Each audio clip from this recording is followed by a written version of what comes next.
Kuburan kerapiak di desa Kaligangsa siang itu tampak ramai. Beberapa kendaraan parkir di depan pekuburan. Ya, siang itu ada anak seorang manusia meninggal dunia. Siapa yang meninggal? Tanya Amin, seorang tukang becak yang kebetulan lewat. Rini, anaknya Pak Gunar, itu tuh yang rumahnya deket perabatan jalan. Kata seorang membuat Amin ngangguk-ngangguk. Amin, satu tukang becak pun kembali bertanya, lah emangnya ngapa? Meninggal, sakit apa bagaimana? Tahu ya, dengar-dengar sih katanya meninggal karena sakit, tapi sakit apa kita nggak tahu. Udahlah, kamu nggak usah banyak nanya. Kasihan tuh kakaknya, nangis terus dari tadi. Sono hibur dia, ujar orang itu. Ya udah, aku juga mau pergi nyari penumpang. Ngapain aku ngurusin dia? Toh dia juga nggak ngurusin aku. Jawab Amin, lantas ia pun pergi. Rani sang kakak masih nampak menangis sedih di depan kuburan Rini adiknya. Walau sudah dihibur oleh ibunya, sang ibu pun ngomong kepada bapaknya, "Pak, tolong bujuk apa tuh si Rani? Kesian dia," kata sang ibu pada suaminya. Pak Gunar yang matanya merah karena menahan tangis lantas mendekati Rani yang masih bersimpuh di samping kuburan Rini. "Udah Ran, jangan nangis terus. Kesihan adik kamu," kata Pak Gunar. Rani menghentikan tangisnya. Sambil siksikan dia berkata, "Bagaimana aku bisa tak menangis, Pak? Dia adikku satu-satunya. Padahal kemarin dia sehat-sehat aja. Tapi sekarang dia meninggal." Habis berkata seperti itu, Rani pun kembali menangis terseduh-seduh. Tangisan Rani membuat remuk hati Pak Gunar. Ia sendiri tak nyangka anak bontotnya alias anak bungsunya itu meninggal secepat itu. Padahal beberapa hari yang lalu masih tampak sehat-sehat saja. Air matanya pun jatuh tanpa bisa ditahan.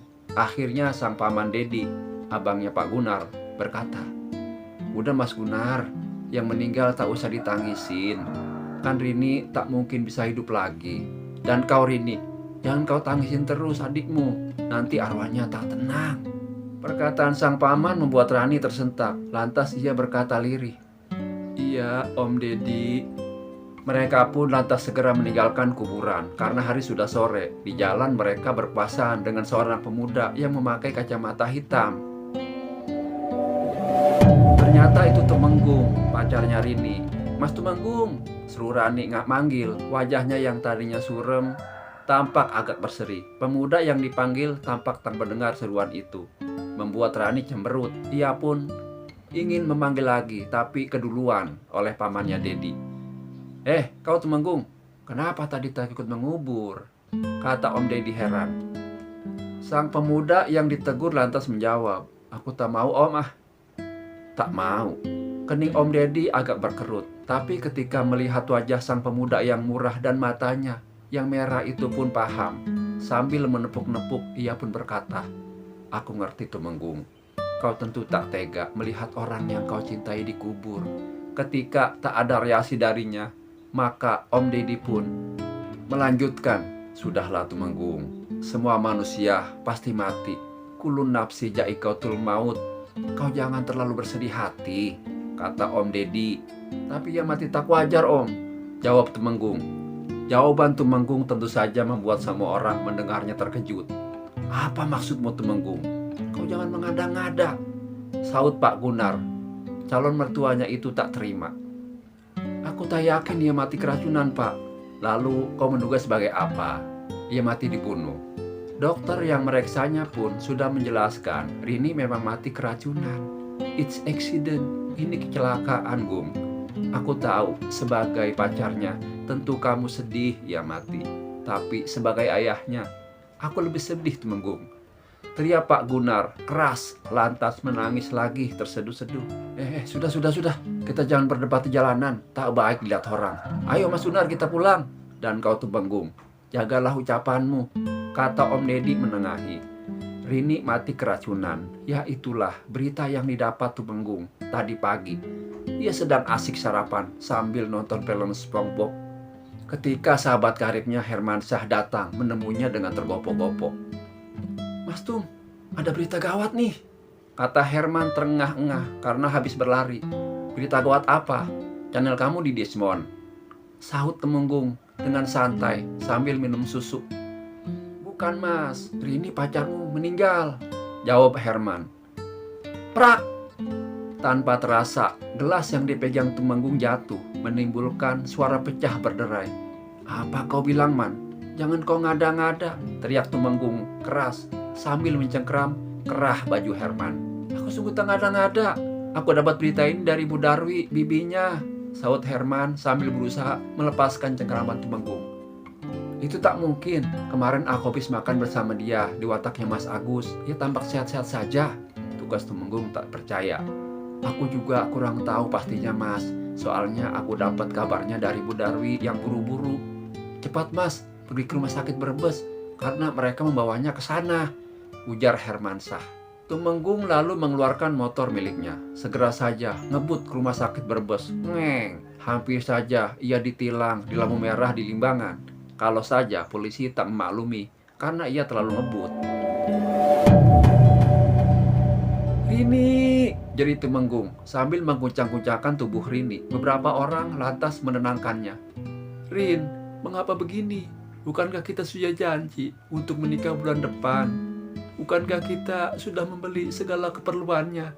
Tapi ngapa kini kau tinggalkan aku?" lirih Tumenggung sambil menyandarkan diri ke dinding. "Sabar mas, namanya juga musibah, memang tak ada yang tahu. Ia semalam makan jamur bareng kakaknya Rani. Kau tahu kan, Rini suka sekali makan jamur. Sayangnya, ia tak tahu kalau jamur itu beracun. Ia mati keracunan karena terlalu banyak memakan jamur," kata dokter. "Untung Rani selamat karena ia makan tak terlalu banyak," terang Ibu Darwi sambil menahan syok dan tangisnya.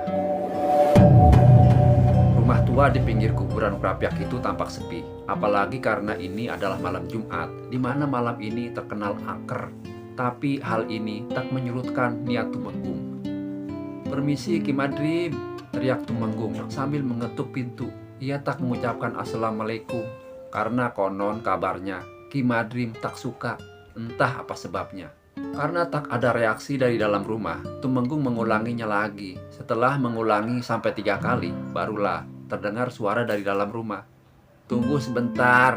Tak lama kemudian pintu bergeser sedikit dan muncullah seraut wajah. "Ada apa anak muda? Kok tengah malam kesasar ke sini?" tanya tuan rumah. "Aku tak kesasar Ki. Aku memang sengaja ke sini karena ada perlu sama Aki," jawab Tumenggung sambil berharap tuan rumah membukakan pintu. "Ada perlu apa? Kalau minta sumbangan besok aja," kata tuan rumah sambil terkekeh-kekeh. "Sundelan," maki Tumenggung dalam hati, tapi di mulut ia tersenyum. "Bukan Ki, aku ada perlu yang sangat penting. Ini mengenai gadis yang dikubur di sini tadi pagi." Mendengar jawaban Tumenggung, Ki Madrim yang juga kuncen dari kuburan Krapyak lalu membukakan pintu. Ki Madrim memijit-mijit rokok kaung pemberian dari Tumenggung, lantas menyalakannya. Setelah mengembuskan napas asap, barulah tuan rumah bicara. "Jadi kau masih penasaran dengan kematian pacarmu itu ya?" kata Ki Madrim membuka pembicaraan. "Bener Ki, aku tak yakin dia mati keracunan. Pasti ada sesuatu," jawab Tumenggung. "Sesuatu?" Kening Ki Madrim tampak berkerut. Lantas ia melanjutkan, "Maksudmu kau curiga ia dibunuh anak muda?" "Bener Ki, Rini orang yang sangat teliti. Bagaimana mungkin ia bisa mati keracunan?" kata Tumenggung lagi. "Kalau begitu kau salah alamat anak muda. Seharusnya kau ke kantor polisi, bukan ke sini," sahut Ki Madrim. "Buseng deh, aki-aki jago juga," maki Tumenggung dalam hati. Lantas ia menjawab, "Aku kira polisi tak akan mengusut Ki, karena menurut dokter rumah sakit ia mati keracunan. Jadi ini dianggap kecelakaan." "Lantas mengapa kau kemari?" sahut Ki Madrim. "Aku dengar Aki punya ilmu buat memanggil arwah orang mati. Jadi tolong panggil arwah Rini supaya aku tahu yang sebenarnya," jawab Tumenggung. Jawaban anak muda di depan matanya membuat Ki Madrim tersentak. "Kurasa kau salah dengar anak muda. Aku hanya kunsen biasa. tak punya ilmu apa-apa. Aku tahu Aki punya. Tolong bantu aku, Ki, saut Tumenggung dengan wajah memelas. Ki Madrim nampak berpikir. Ki Madrim, tolong aku, Ki. Aku tak mau ia mati penasaran. Rayu Tumenggung ketika dilihatnya Ki Madrim masih bimbang. Baiklah anak muda, tapi segala risikonya kau yang nanggung. Jawaban ini membuat Tumenggung lega. Tanpa pikir panjang, ia segera mengangguk. Tapi mohon maaf, karena kisah ini seperti biasa masih bersambung di part berikutnya. Assalamualaikum warahmatullahi wabarakatuh.